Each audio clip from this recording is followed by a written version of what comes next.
Les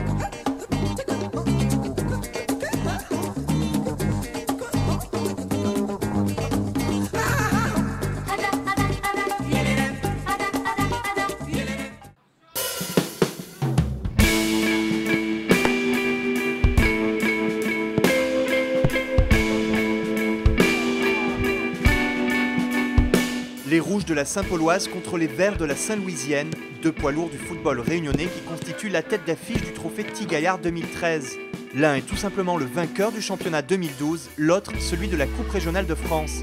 Comme chaque année depuis 4 ans, le trophée Tigayar ouvre la saison de football en beauté.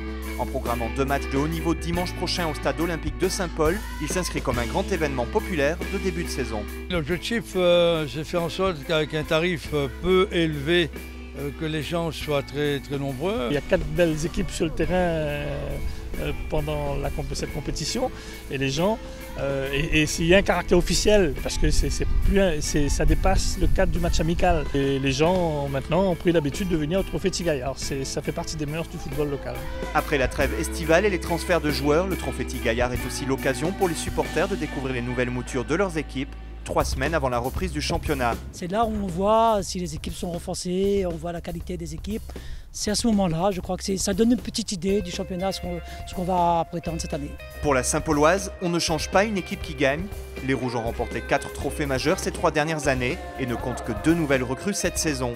Jérémy Fétissois, considéré comme un des meilleurs récupérateurs en provenance de la Jeanne d'Arc, et un jeune Mauricien, Stéphane Nabab. Le président a su garder tous ses joueurs. Et on a le renfort de 2 joueurs, donc pas trop de bouleversements. On est sur de la stabilité et c'est bien ainsi. On a la chance à Saint-Paul que l'effectif ne change pas trop toutes les années. Donc on a la capacité de travailler avec les mêmes coéquipiers année après année, donc c'est vrai que c'est un gros avantage. Même les nouveaux joueurs, quand ils arrivent, ils s'intègrent bien dans le groupe. C'est toujours la même ambiance, ça n'a pas changé. Les champions réunionnais, eux, doivent composer sans leur attaquant clé, l'ivoirien Georges Bas, meilleur buteur du championnat la saison dernière avec 9 réalisations. En contrepartie, les Verts accueillent Ibrahim Zanoul et Juvé et assistent au retour d'Ivan Phileas. Si l'attaque est amoindrie, l'équipe peut tout de même compter sur des valeurs sûres comme Jimmy Waro ou Eric Faro. On espère quand même pouvoir prendre un joueur sur le plan offensif. Et puis après, nous, on va baser sur le travail, sur la continuité, et que les gars ne s'enflamment pas, continuent à travailler comme on l'a fait en 2012. On est un groupe assez solidaire, tous les joueurs se sentent concernés. Donc à partir de là, c'est le groupe qui fera la force de l'équipe, mais ce n'est pas un joueur qui fera la différence en particulier. C'est la 3e année consécutive que Saint-Paul participe à Tigayar. Saint-Louis, eux, avaient joué en levée de rideau l'année dernière.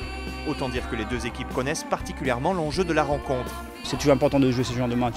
En début de saison, ça va être un bon match, je pense, et il faudra surtout essayer de le gagner. C'est un match qu'on a envie de jouer, d'abord parce qu'on rencontre une belle équipe, la Saint-Pauloise. C'est une équipe, une très bonne équipe, ils ont des bonnes individualités, donc on va se donner à cœur joie et bien sûr la meilleure équipe gagnera.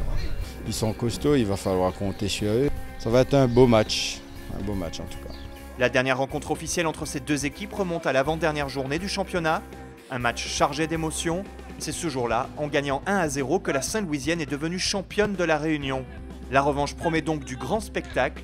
Les 2 équipes vous donnent rendez-vous dimanche à 16 h au stade olympique de Saint-Paul.